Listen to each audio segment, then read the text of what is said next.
It's a great honor and tremendous joy for me to be here today. As you saw, as soon as they put the garland around my neck, I really couldn't keep it there. I had to take it immediately to Swamiji. And this particular banner that's been put up here, I didn't see it till I walked into the hall. The picture of Swamiji and me was not taken at the same time. Somebody quite intuitively put us together in that way, which I am deeply grateful for, because that's what I have to say. The subject today is knowing God's will, knowing how we're supposed to live in this world, and the implication is that that's very important. And it's very important for really simple reasons. That all of us come into this world with an intuitive awareness that we don't know what we're doing. You know, no matter how much we try to cover that up with all kinds of accomplishments or plaudits from the outside or accolades or prizes, there's this intuitive understanding, unless we are very advanced yogis from past lives, they were not really quite sure what this planet is about and what's happening here. I saw some little film of a newborn baby recently, and she had one hand over one eye, and she kept opening the other one and glancing around and then shutting it again like this.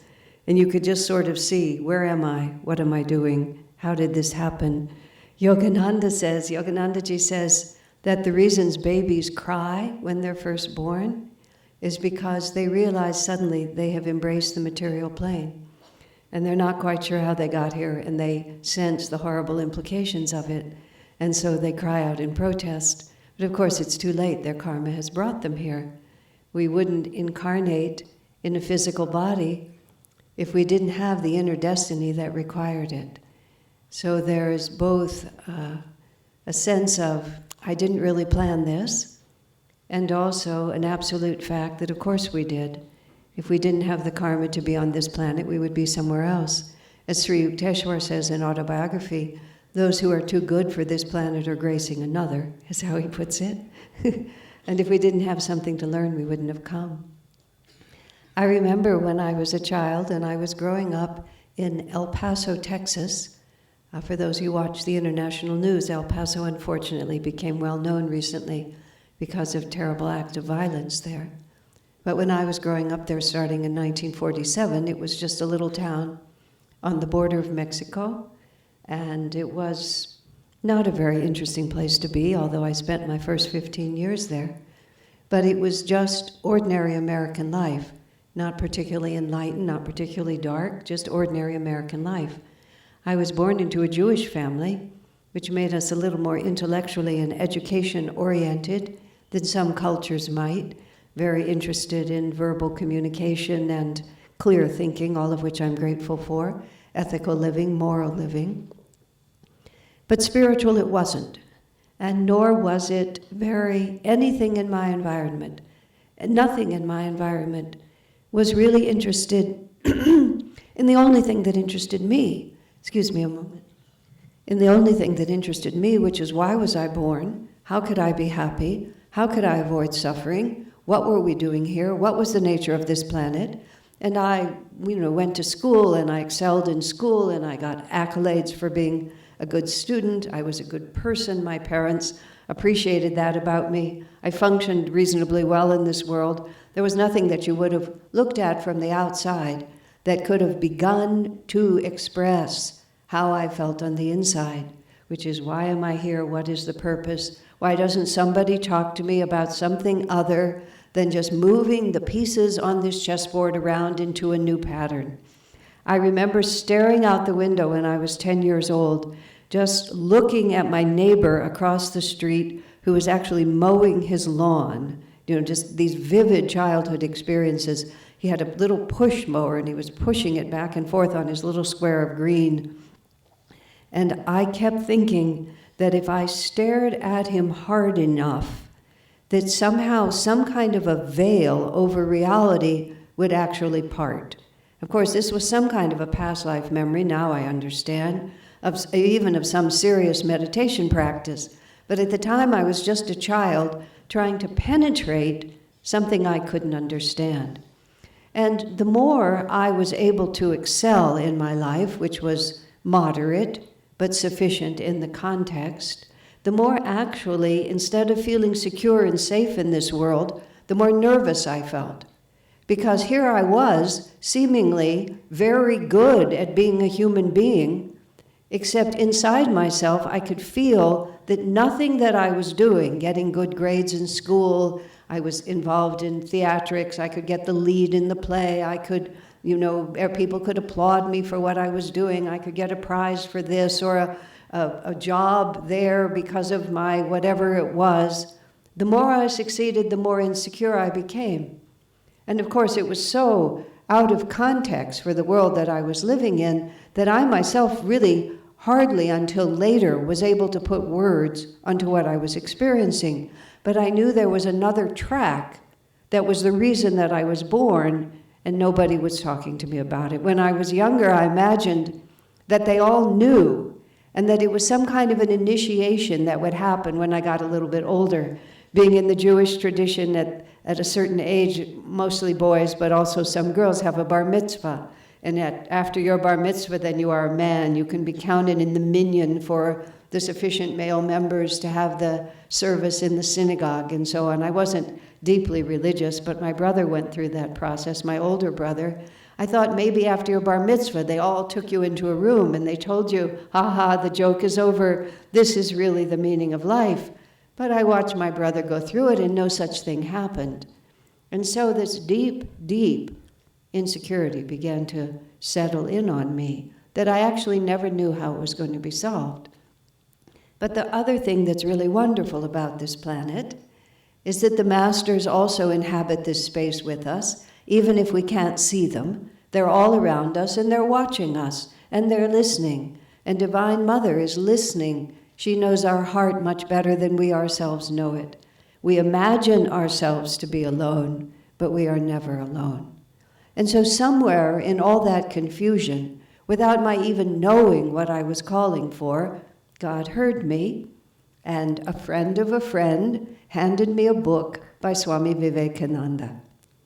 And I must have read the whole book.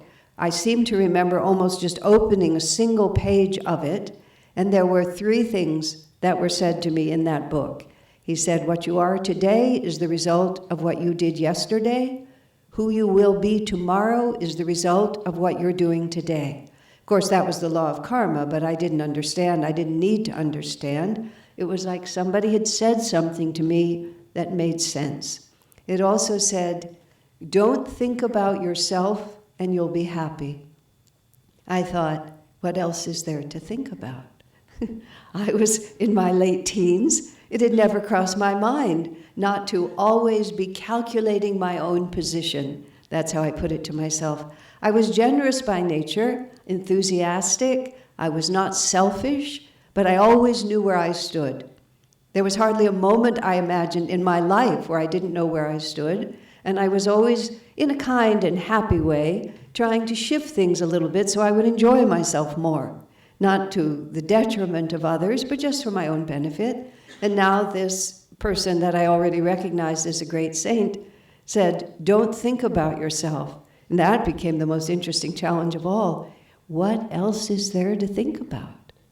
And that was one of the first really appropriate existential questions that I began to explore. What else is there to think about?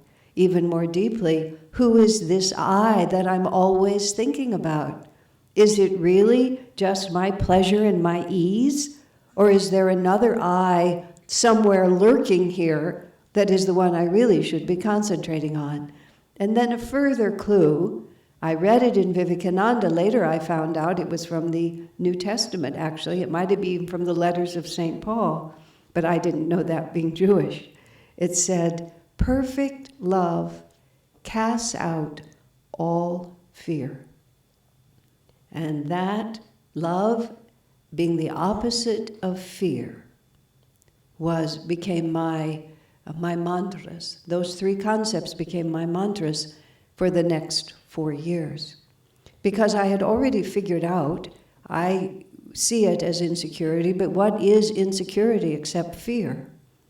And I was very familiar with fear, and I had nothing to be afraid of. I was born into a privileged family. I grew up in a comfortable neighborhood. I was always taken care of. Nothing even difficult really happened to me in my childhood. But I could feel that there was this undercurrent of fear that needed an antidote, and I had no idea what the antidote was. Vivekananda said, love. But what kind of love? I loved myself, I loved my family, I loved being on stage in theater, I loved to read novels, but none of those things actually seemed the antidote to fear. And I could feel that somewhere the key was also in, don't think about yourself. Because, of course, to be afraid, you had to consider your own position. And I could intuit somehow that if I wasn't worried about my own position, then the fear itself would go away. So that began a long exploration that went on for the next 4 years.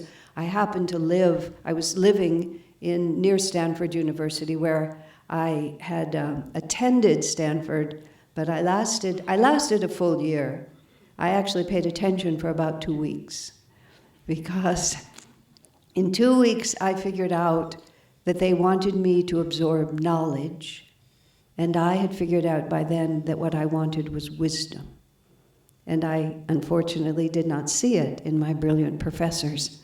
And therefore, I simply lost interest. And after a year, I stopped attending. But I was still living right nearby, which, as Blasey said, caused me eventually to find a solution to all of this, which you know the end of the story, but I'll finish and I'll get there. So for the next 4 years, I studied. And I lived right next door. This was before the internet. And we all had to go to bookstores. That was the only source of information. And one of the best metaphysical bookstores in the world, called East West, was right up the block from where I lived. And I just haunted the store. And I started studying what is the tradition that you all have grown up with, Sanatana Dharma, primarily Vivekananda, Ramakrishna. Ramakrishna became my upaguru during those years. He sort of put his hand on my shoulder and made sure I didn't wander off too far. And so I began to understand the concept that we could change our consciousness, and that if we changed our consciousness, everything in life would be different. Much later, I read Autobiography of a Yogi, and I read Master's beautiful phrase, God and Spirit is center everywhere. And he adds to that, circumference nowhere. But the most relevant phrase for me was center everywhere. Center everywhere, which also meant centered in me. And in Autobiography of a Yogi, he also speaks in the chapter about cosmic consciousness, in which he sees the whole world being formed and unformed by these great waves of light. It's an extraordinary piece of writing, just as literature. Now that I'm a writer myself, I go back and I just think, how did he think to put those words together? But he did. But he talks about this entire cosmos that he's viewing, not as a theory, but as an actual state of consciousness. He's living on the level of the cosmos. And then he says, I cognized the center of the empyrean to be a point of intuitive perception in my own heart. Now, there are single sentences in Autobiography of a Yogi that we could meditate on for a whole lifetime. We could be trapped on a desert island with just one sentence, and we could meditate on that sentence, and I believe we would discover every other truth. If the center of the entire cosmos emanates from me, but I'm not supposed to think about myself, what am I supposed to think about? And if the answer to all the anxiety and the fear that I have is perfect love, what or who or how am I supposed to love? And from my philosophical study of Vivekananda's writings primarily, and the Gospel of Sri Ramakrishna and so on, I began to go to the shelf called The Lives of the Saints, because it became imperative for me to figure out not merely how to read this or even write about it or talk about it. I had a group of very extremely educated and intelligent friends. I was very gifted in that sense, and we were all exploring this together. And we would talk and talk and talk about these different ideas and what they might mean, bearing in mind we had no context. This was like 1966. California was just beginning to shift to this. It was just beginning to come up. The gurus were beginning to come to America, and they were all coming to San Francisco, which is right where I lived. But still, we were all just guessing. Even when the gurus would come, we still could, first of all, we could hardly understand their accents. And then we really couldn't understand what it all meant. So I went to the shelf where the saints were, and I just started reading almost alphabetically. Like, how do you do it? You know, it's one thing to say, this is how I want to live. It's another, what does it look like? Because my life looked exactly the same. I had some little job that I didn't much care about, and it earned me enough money to have a little apartment that I didn't much care about. I cared about my friends, but that was all. I'd get up in the morning, I'd go to work, I'd come home, I'd talk to my friends about the nature of reality, then I'd go to bed and go to work and get home again. And it was just like, well, again, from the autobiography, Master speaks of the anguishing monotony of it. And really, even terror or adventure or disaster keeps you engaged. It's the anguishing monotony of it. I didn't know that phrase, but that's where I was. So I started reading the lives of saints. And, you know, saints generally have fairly dramatic lives. Father Damien, who goes out to the remote island, one of the Hawaiian islands, and brings all the lepers and takes care of the lepers. Then he becomes a leper and he dies with them. That was pretty exciting. Saint Francis of Assisi, born to wealth, gives away all his father's wealth and walks barefoot in the snow and receives the stigmata of Christ. That was pretty exciting. And still, I just went to bed and got up and went to work. And then I read about Milarepa, who uses black magic to destroy all his enemies, and then he finds his guru, and 8 times he has to build the Tower of Stone and take it down. I mean, these are amazing, but what am I going to do with any of this? It's like, here I am having my tiny little life. I want to be that, but how can I be that? But when you call deeply enough to the divine answers. And we all have experiences in our life, and some of them are turning points, and some of them are just little affirmations. I am not alone. Somebody is listening. So a friend of mine met Swami Kriyananda. Swami Kriyananda is American, although he's a disciple of Paramhansa Yogananda. He grew up in Europe. He's really a citizen of the world. Many of you met him in the last years of his life after 2003, when he lived much of his time in India, traveled around speaking with all of you. So this is, by now, it's 1969. And he's living in San Francisco. He's completely on his own, having been part of the organization his guru founded, but having been expelled from that organization, he's just completely on his own in an apartment in San Francisco. All he has is his discipleship to Paramhansa Yoganandaji.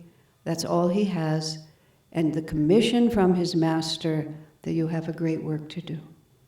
And he's just beginning to do this, which was the origin point of Ananda. We have this 50-year anniversary, which sounds like a lot. It sounds like a big number, except if you live through it, it was just one day at a time. So even though a lot of days accumulate in one's own heart and memory, it was just one day at a time, and each one of those days was only so long, so it doesn't feel like the giant number that it looks. But this is literally 1969, 50 years ago. He's purchased a piece of land up in the mountains. I think by then Jaya was already living there, or if he wasn't living there that year, he came the next year. This very remote piece of property on which he's going to build this unique spiritual community, which is what Master wanted to have happen. Spiritual communities, not just for monks and nuns, but for householders, families with children, an entirely new way of life in which people who are dedicated to a higher way of living can support each other and together become exemplars of this new reality. As Master said at the end of Autobiography, world brotherhood is an ideal better understood by example. And he envisioned, and Master himself tried to start a small community in Encinitas, California, where he had a center, but he didn't succeed. Now Swami Kriyananda was trying. And in order to earn money for that, because he was almost single-handed in this venture, so he was teaching all over the San Francisco Bay Area. Every night of the week, he would travel to a different city in the area, and he would give classes. And a very dear friend of mine met him. And she called me on the phone, and she said, "I've met a true teacher, and I think you'll like him," is what she said. So because of that, I went with a few of my friends to Stanford University where he was speaking. He was not sponsored by the university. With all due respect, I don't think the university had any idea who he was. He was sponsored by a fraternity. And it was the 60s near San Francisco, and it was kind of a cracking everything open time. And somebody there thought it would be fun to have a Swami come. It was a party fraternity with a really reputation that was anything but spiritual. And they had this big tent because their fraternity house was too small for their parties. So they set this big tent up for Swami Kriyananda to come. Swamiji later said it was one of the strangest nights of his life there. And he actually said to me, "You were there like that?" He said, "Well, something good came out of it at least." I would like to say that he saw me there, but he never acknowledged that he did. But I saw him. And the room was smaller than this one, and I was with people who were interested, but they were a little, these were my intellectual friends. They were a little afraid of the real thing. They were more interested in the conversation than they were in the transformation. So at their insistence, we sat as far away from the Swami as we could. We were in the absolute last row. Like this room it was slanted, and it was slanted up. There were bleachers, like at a basketball game. And we were in the last row with our backs against the wall of the tent. And I was just sitting there like that, somewhat sorry that I wasn't in the front row. And Swamiji walked into the room. He was 44 years old at the time, tremendously powerful. Those of you who met him at the end of his life, he'd really poured the life force out of that body. Even by the time he came in 2003, he'd used that body to work out a great deal of karma for Ananda and for all of us. So the body was just not what it was, but when I met him, when Jaya met him, he was so strong and so powerful, and he strode into that room. And in those days when he would speak, he was wearing orange. He was wearing a dhoti and a kurta, clothing I'd never really seen before, but I didn't care. I didn't really even see what he had on. He walked into the room, and everybody brings an aura with them. I mean, that's just what we do. We don't necessarily know that we're carrying it, but we all carry it. There's a very interesting story from the psychic Edgar Cayce, who is probably also known here, who lived in the 50s and the 60s in America, and he had the capacity to see past lives and all sorts of realities that other people couldn't. He was himself a very saintly man. And there was a moment, he said, when he was in a building, and he needed to take the elevator, and the elevator doors opened, and it was full of people, and he started to step in, and then for some reason he just couldn't step in. Something seemed very strange. The doors closed, it started down, the cable broke, and everybody in the elevator was killed. And when that happened, which was just seconds later, Edgar Cayce realized that no one in the elevator had an aura, that he was just so accustomed to seeing the light and the energy around people that when he saw a whole group of people whose auras had been withdrawn, it was so unusual to him, he was startled into inaction. But they all of them knew that their souls were about to leave their physical bodies, and they'd already withdrawn to that extent. Isn't that fascinating? Isn't that also comforting for the thought of one's own sudden death or the sudden death of someone you may have loved, to have that happen? Well, so anyway, we all walk around with these auras, and we're so accustomed to feeling them or sensing them or having that be the reality, whether you can see it or not, that we don't really cognize it as such.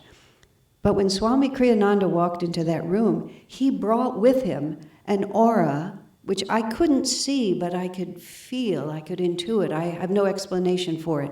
And that, his energy field, absolutely filled the room that we were in, and I could feel it just went right out through the walls, that there was no boundary to the field of energy that he brought with him.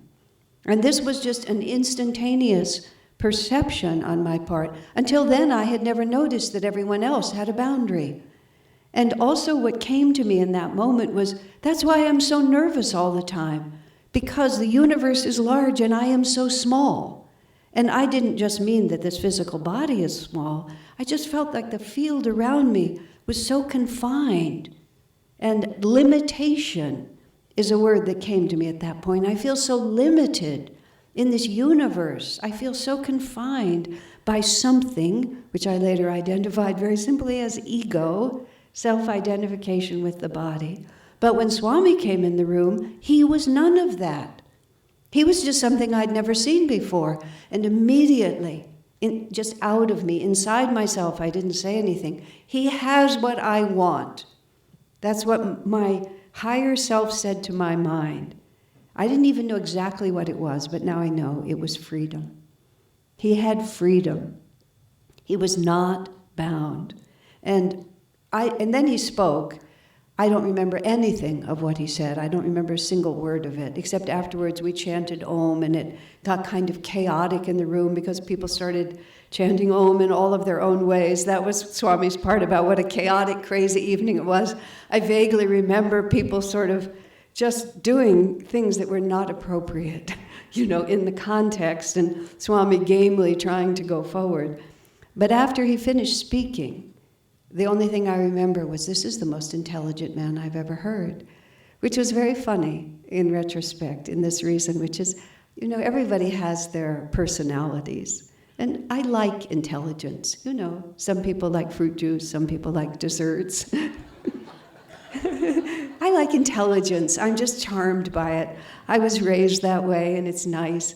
And really, though, if Swami had been in total silence, I would have followed him. But even in the moment, I thought, isn't that nice? He's so intelligent.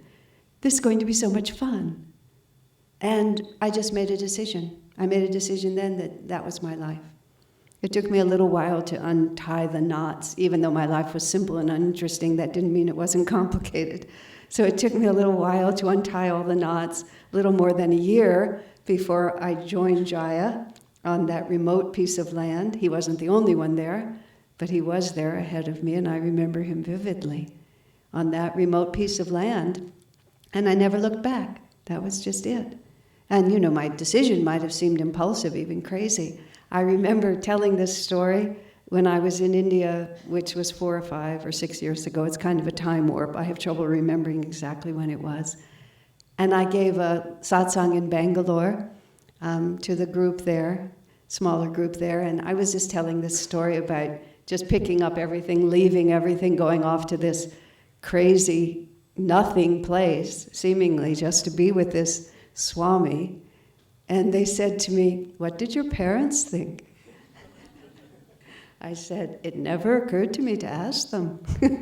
Just like that, which of course is very American. I wouldn't have been able to get away with it here. But the simple truth of it was, it wouldn't have mattered. It wouldn't have mattered if they'd disowned me.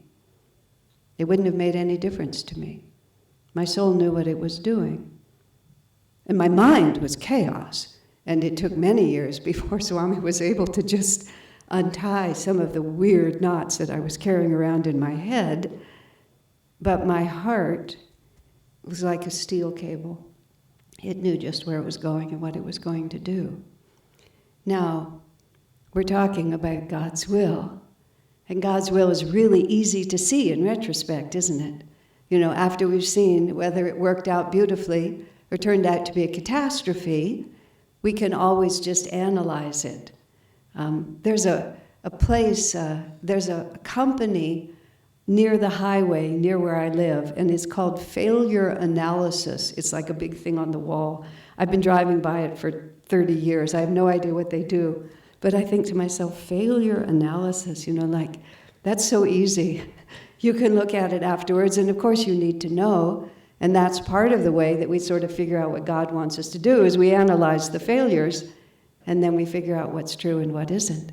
But what we're talking about, and it's a much more important question, why is it that we want to do God's will? Why is it that we're really concerned about what our dharma is or what our dharma isn't? It's all about the same things that I was starting with, isn't it? It's because we feel terribly insecure in this world. And everybody does, no matter how much bravado they put forward. There's more suicides against more suicides among wealthy, successful people than there are against those, among those who are impoverished.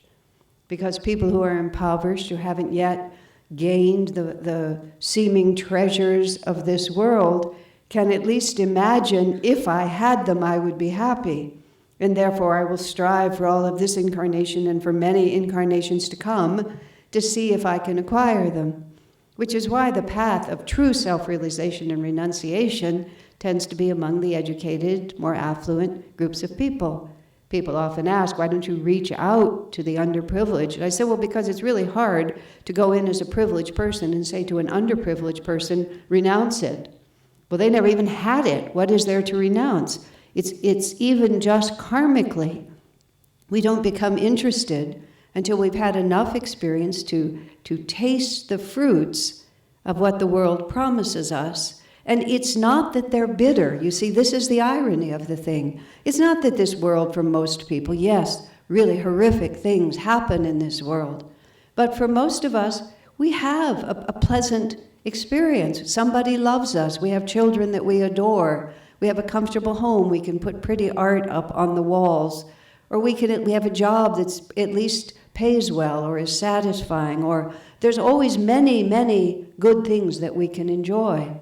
Just the beautiful sunset. Just this morning looking out the window at the trees blowing and feeling the breeze and watching the wild peacocks, which is not something I usually see out my window in California, and listening to their cry and the parrot coming to the bird feeder.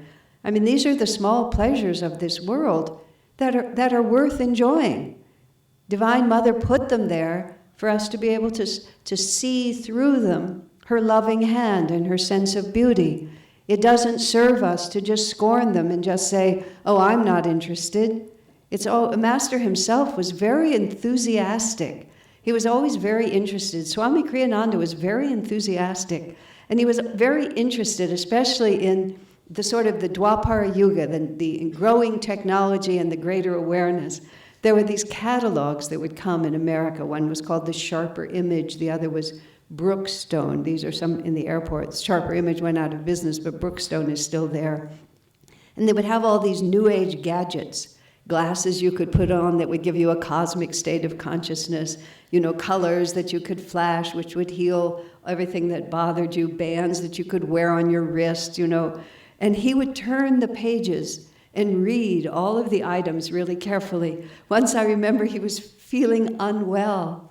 And he didn't quite have the energy to do anything really useful. So he had me read that catalog out loud to him. And we discussed every item, and then we checked the ones that he wanted to buy. And he got a big box. And not that he thought that you could really put on a pair of glasses that would give you cosmic consciousness, but he was very interested in the ideas that people were having and how people were exploring a greater reality. He didn't just turn his back on this world. He participated in it. He said, we're all interested in many things. He said, why not be interested also in this? But the point of it all is, in the end, the heart has a longing for something much deeper, because we are made in the image of God. We were born for self-realization. We were born to live in superconsciousness. And we understand that the place that we're living in is like this battleground between these two forces, isn't it? There was this little girl in where I live in Palo Alto. We have a school which goes from 4 years old to 14 years old. And we run it according to the principles of education that Master himself created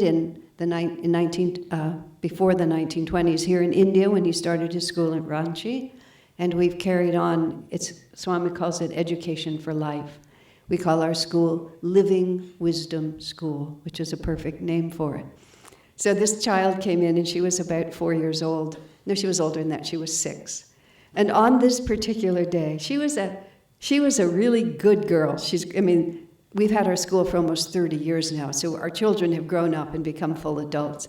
She's a powerful, really powerful lady, and she was powerful when she was 6, I'll tell you that. But she was a little spoiled by her parents, or a little out of control. All that willpower in a body that was only 6, she didn't quite know what to do with it. So one day in our class, she just started screaming because she couldn't have her way. And she just wouldn't stop screaming. And finally, the teacher just took her to a private place and informed her very emphatically that you may scream all day if you like, but I'm never going to give in to what you want. How does this work for you? She said, how does it work for you at home? And the little girl said, it doesn't work there either. And well, that's good, because it doesn't work here. So I'm just going to leave you here and you can scream till you're done, and then when you come back. And then later the little girl said, well, she said, when I left home today, she said, I had an angel on one shoulder and a devil on the other. And I didn't really want to listen to the angel. I just decided to listen to the devil today. Now, children just say it like it is, don't they? They're not carefully trained as we are to give a nice sort of cover to all of that. She just said it straight. There's 2 forces in me. Today I'm choosing the wrong one because that's how I feel. I remember once I was in a situation where there were a lot of temptations in front of me. And I was really inclined to accept and to give in to those temptations. I did not have a lot of willpower against my desires at that time. But in my meditations in the morning, I knew it was a bad idea. So I would say to Master, if you tempt me, I will lose. The only possibility is to keep me out of harm's way. And then I said, I know I'm going to change my mind later in the day and I'm going to try to outsmart you, but you need to stay vigilant. And then we would go through this enterprise all day long where I would try to get around him one way or another, and he would keep thwarting me until I made it through one more day.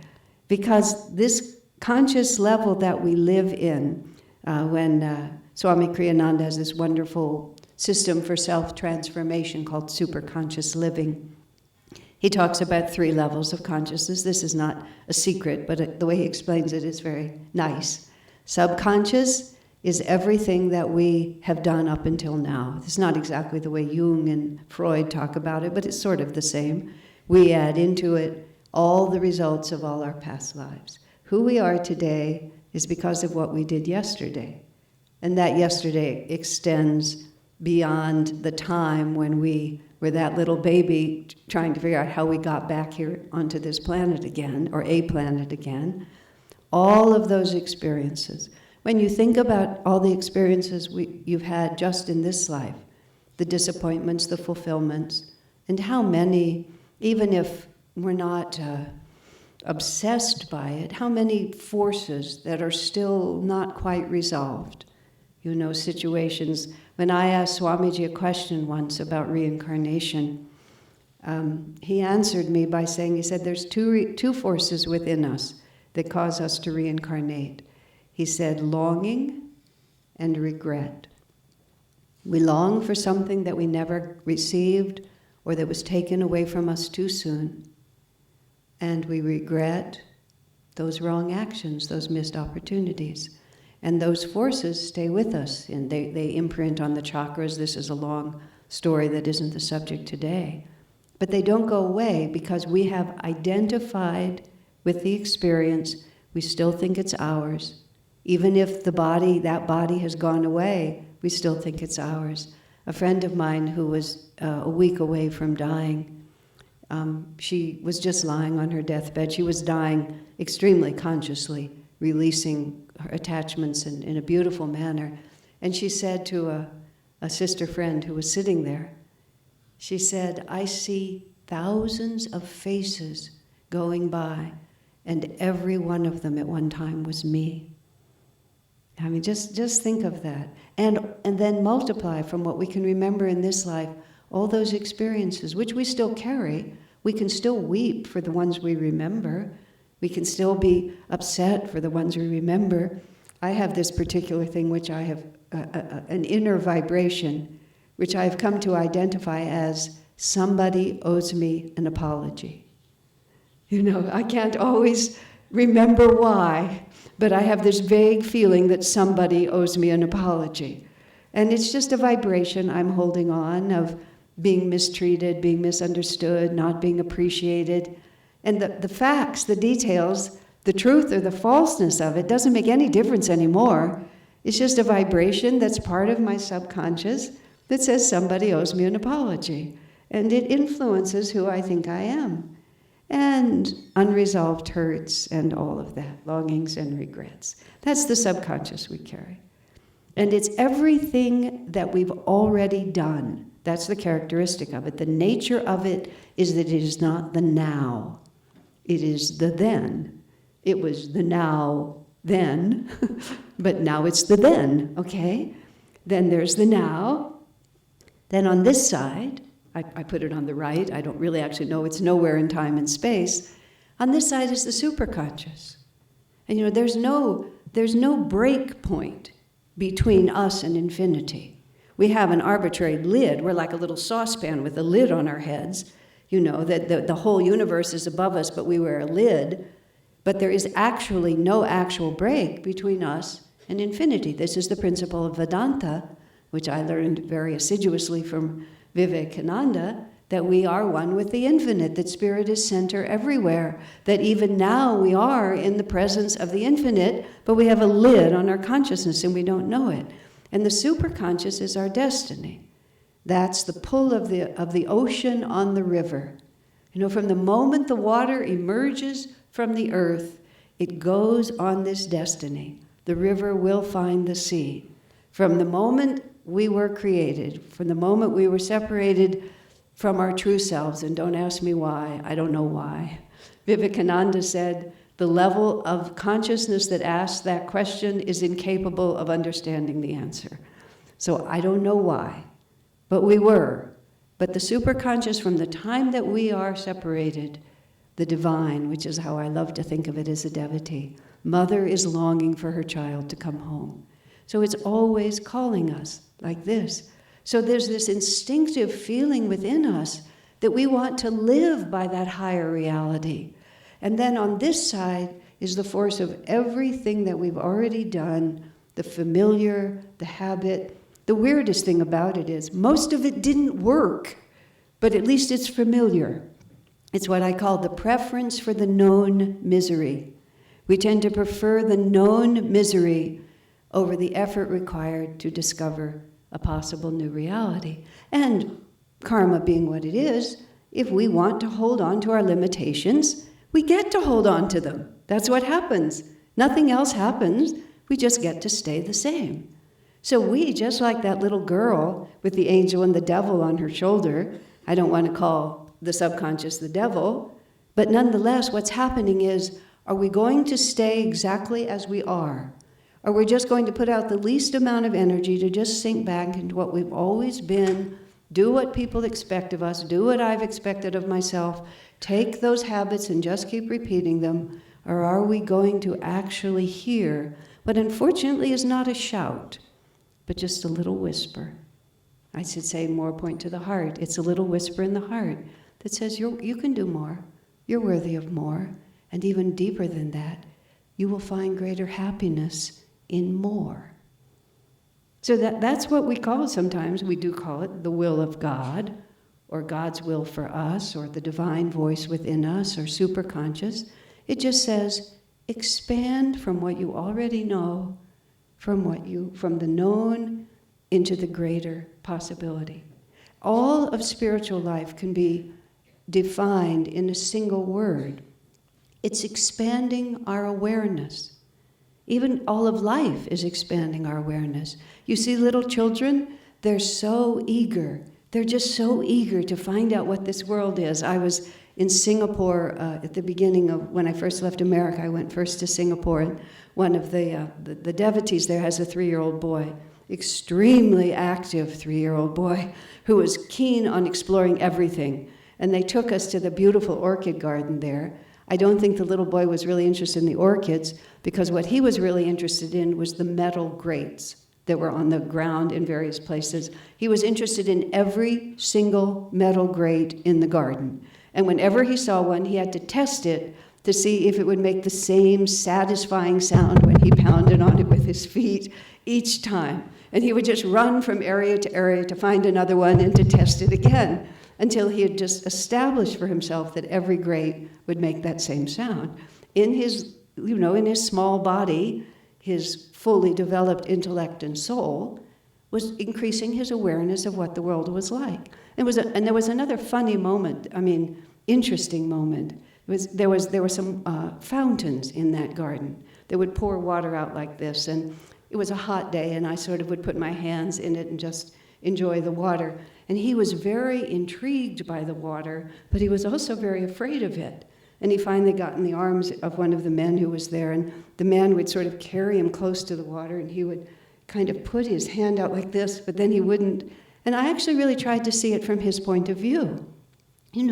It seemed to be a living creature. It was moving, it was making noise, it was changing as it sort of went over different parts of it. He had no idea. Was it going to eat him? Was it going to escape from the fountain? Some of us didn't seem to be afraid of it, but what did we know? And it was even to understand the nature of water. He had to keep expanding his awareness.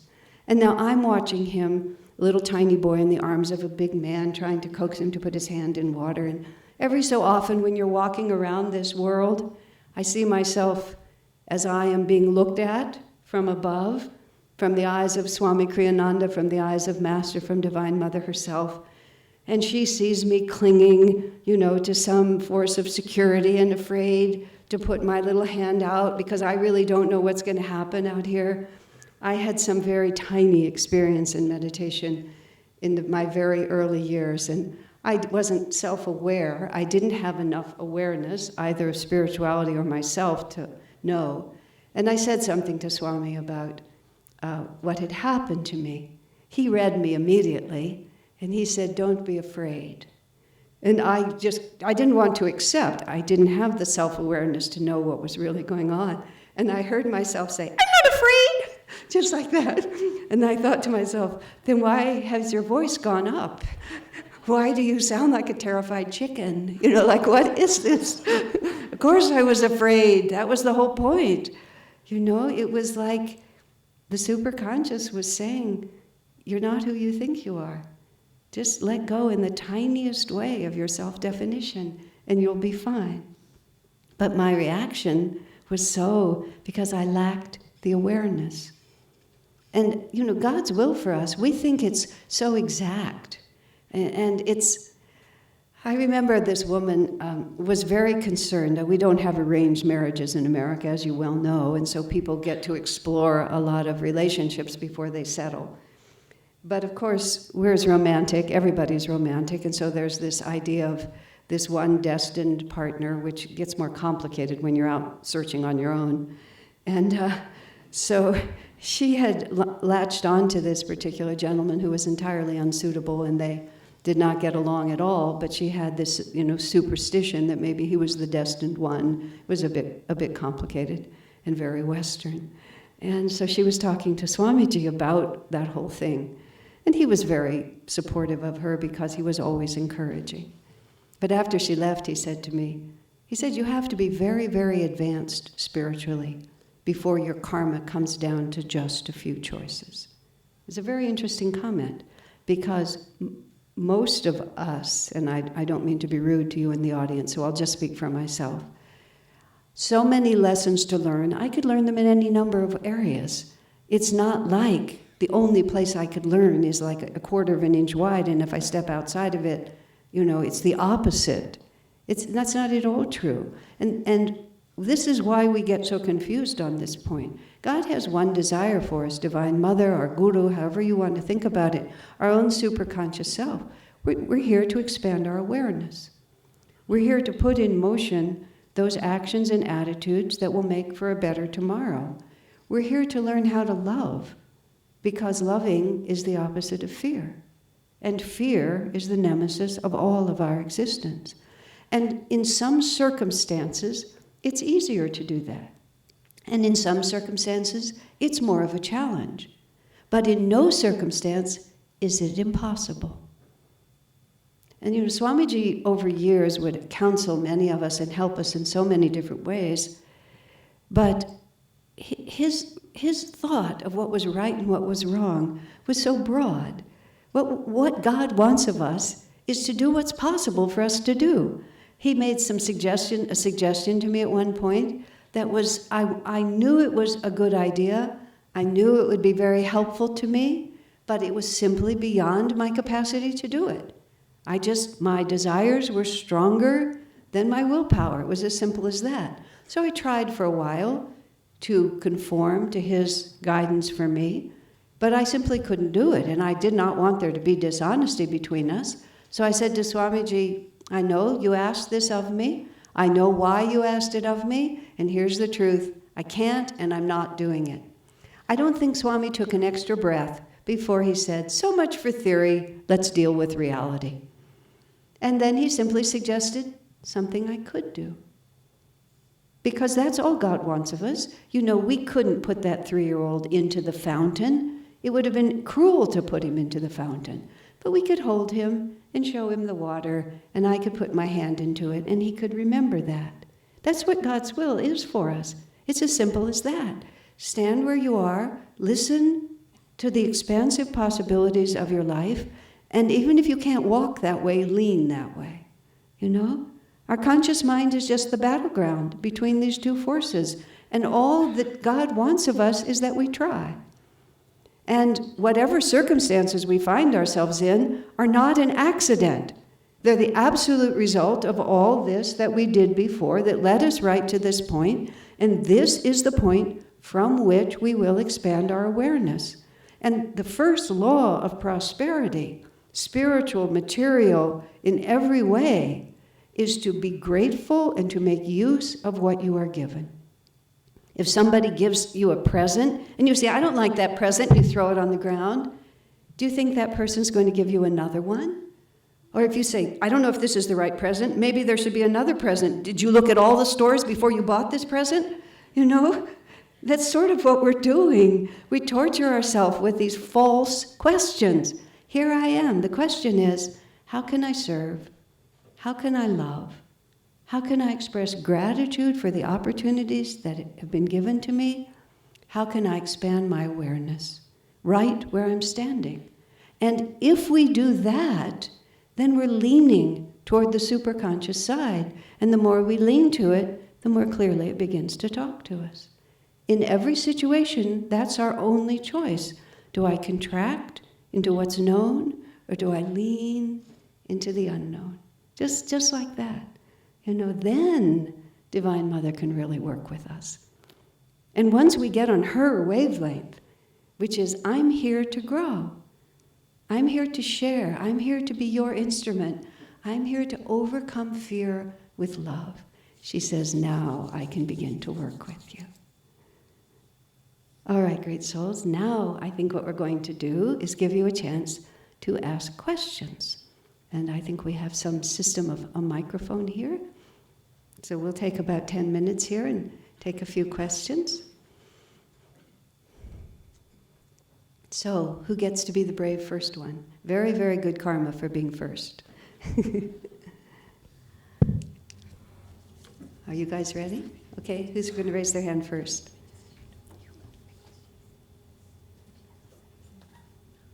Okay, right here, down in the front. Yes, sir.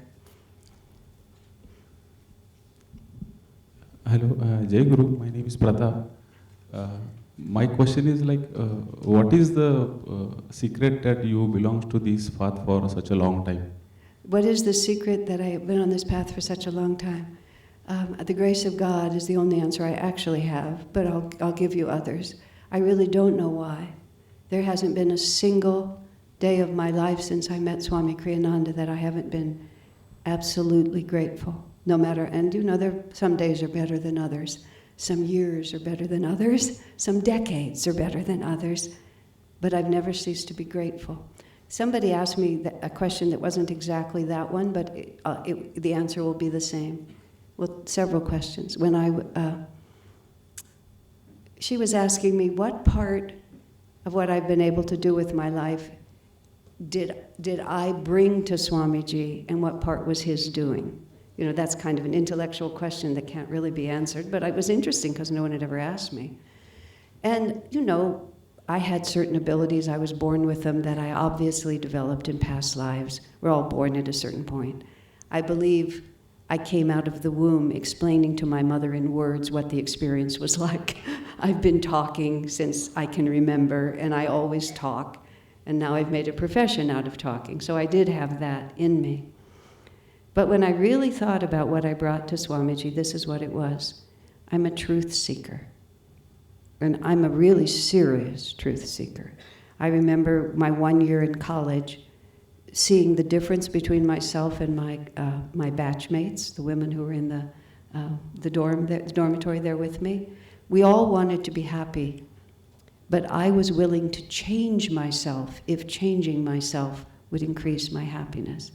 And they wanted happiness to come to them. And I wanted to understand what my part in happiness was. That was even before I met Swami. So I have this fierce desire to know what's true. And that desire extends to being willing to look at myself. And of course, I'm only capable of seeing myself as clearly as I'm capable of seeing it. But I am determined to keep looking until I really know what's true. And that was what Swami was able to work with, because he was able to constantly ask of me an ever-expanding awareness of what was true. And that was enough for him to be able to, well, as they say, to take the block of marble and chip away everything that really didn't look like Asha and liberate everything that really was Asha. And it was a long process. What am I saying? It is a long process. But that was my contribution. That's what I would recommend. Oh, and then there was one other, which is I didn't quit. But I didn't quit because of my desire for truth. So they went together. Fair enough. The other small part of it is, in Italy, someone asked, because they didn't know, what does the name Asha mean? You all know it means hope. And then the next question I was asked, summarize what the path has given you in one word. And I said, hope. So that's it. I'm a truth seeker, and I've always had hope that truth exists and that I can find it. That's what I brought. Okay, fair enough. Because I had hope, I didn't quit, you see, even when it was really terrible. Terrible because of my own karma. But I had hope always, and therefore I persevered. Question, another? Actually, two questions. In Ananda Sangha, we have got all the seekers getting names. I'm sorry, could you just speak just slightly slower so I can understand you better? Okay, go ahead. In Ananda Sangha, all our senior folks have, though they are Americans, they have the Indian names. Right. Who gave these names Right. that Swamiji gave? And a second was, we had the title of this talk as, what is your dharma? So in the talk, it was so interesting that we actually lost. So if you can give a little bit of direction. So is it? Oops, too late. I can answer the first one first, I'll think about the second one. The reason, Swami Kriyananda, when he was living, was the one who gave almost everyone a name. Since his passing, some others of us have, when we feel that it's clear to us, then we have offered other people names. My name, Jaya's name, came directly from Swamiji. A name is a tremendous affirmation of who you are, who yourself is. In India, for the most part, you all understand that better, and you have names that have meaning. You're called Krishna or Gopal or, Ram Devi or something that has So that when the mother has to say it 1,000 times and you have to hear it 1,000,000 times, at least it's something that you really want to hear. In America, there's no tradition like that, or very little tradition. Most people just choose any name at all that they like the sound of. And it may happen to have a good meaning, or it may not. Swami's given name that he used most of the time was Donald, which he said means keeper of the compound, which was just not much of an affirmation, to just walk around and say, I'm the keeper of the compound, Being bliss through Kriya is really a better name for him.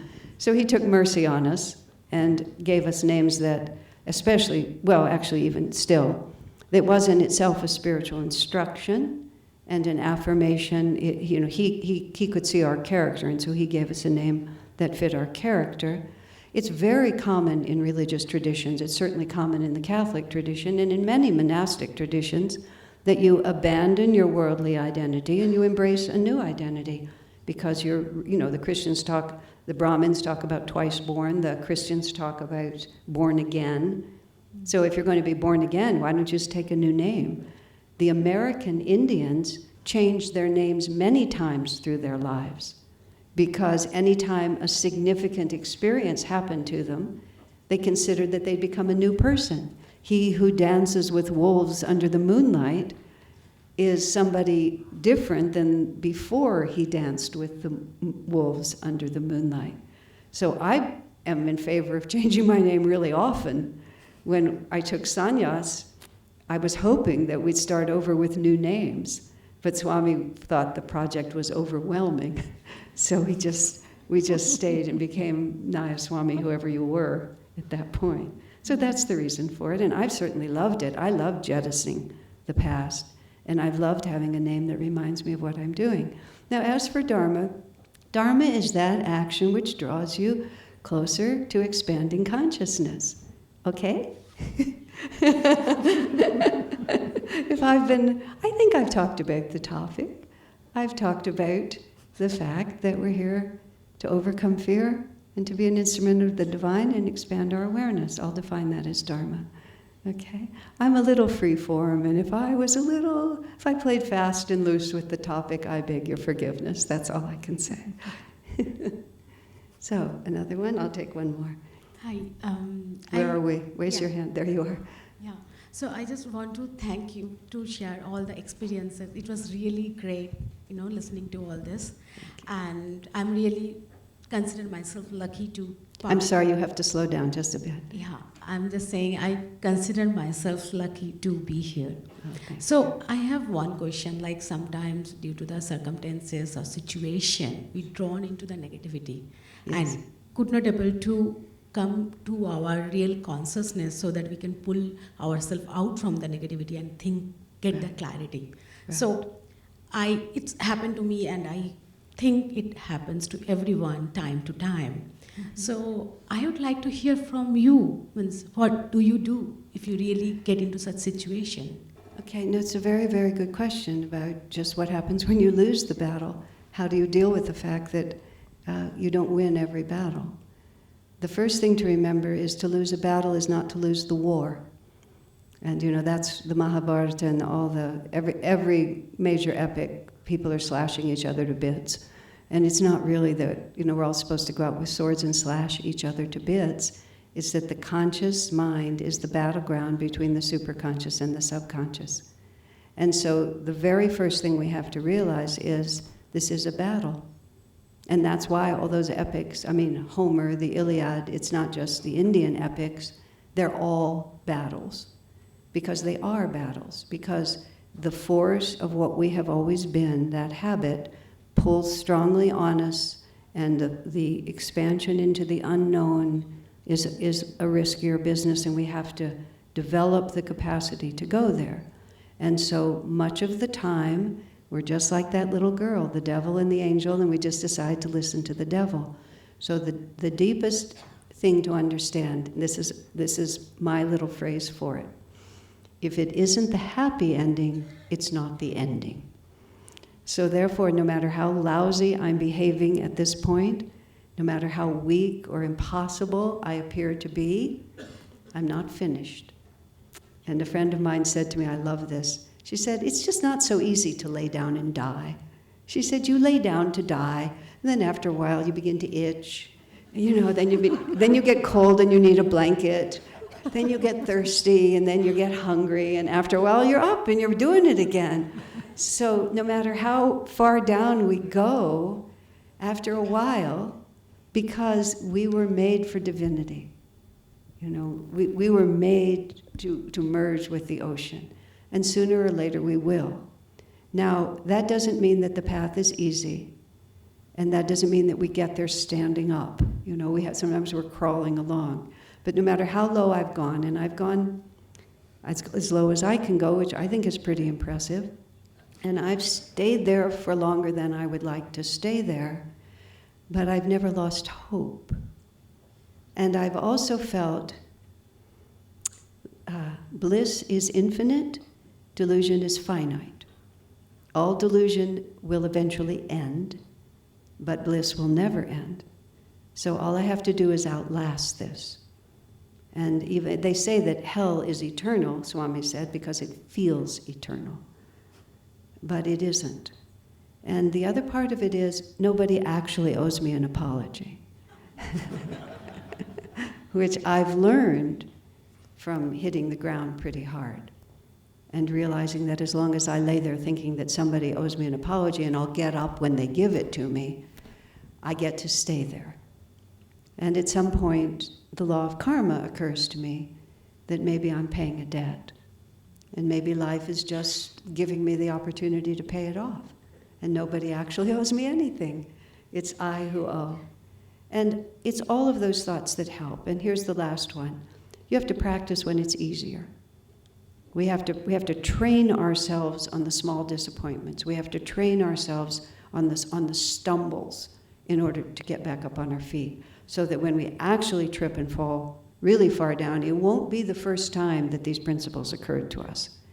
And so even if we can't apply them completely, we at least know what they are. I was in such a moment at one time in my life, and it wasn't about myself, it was about people that I loved who were going through just a horrific experience that, and I was like supposed to be the pillar of strength in all of this, and I was really just about to come to pieces. So I managed to isolate myself from everybody who was looking to me.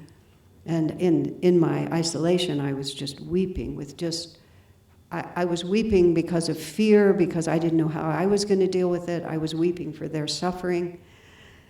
And then, actually I have to say, much to my annoyance, it was like a voice came into my right ear, and it went through my brain. It kind of traveled through my brain, and it said, "Do you think any of this could be happening outside of the will of God?" And I was very annoyed because I wanted to be mad. But I had to say, of course not. Of course this is all the will of God, because I had practiced that when it was easier. This wasn't the first time I'd thought about it. I'd practiced it for every small stumble that I'd had. So now that I was really down, I was trapped by my own understanding. But as soon as that came, I thought, then the next thing that came into me was, why are you crying? I said, I'm crying because these people are really suffering, and I think this is a really bad situation. And so then I said to whoever was talking to me, I said, you need to do something here, because we're all really about to just go down. I'm going down, they're going down. So if this is your will, you need to get on with it. We need to move this thing forward. Whatever you're trying to, this became a real prayer, whatever you're trying to accomplish here, whatever we're all supposed to learn here, you need to really help us learn it, because we just really can't go on much longer. And that became my prayer after that. Whatever it is you're trying to teach me, whatever it is you're trying to teach them, give them the grace, the receptivity, the humility, and the wisdom to learn it. And that's what I say to myself. Whatever it is you're trying to teach me, and I'm not learning, you need to help me, because this is not an acceptable option. And in that situation, I went back, and the whole thing began to turn. It was like that was what God was trying to teach me. Do you think this is outside the will of God? That was actually, I think, the whole lesson. And once I got that, well, then we could go on to something else. I hope that helps. All right. God bless you all. Thank you very much for coming.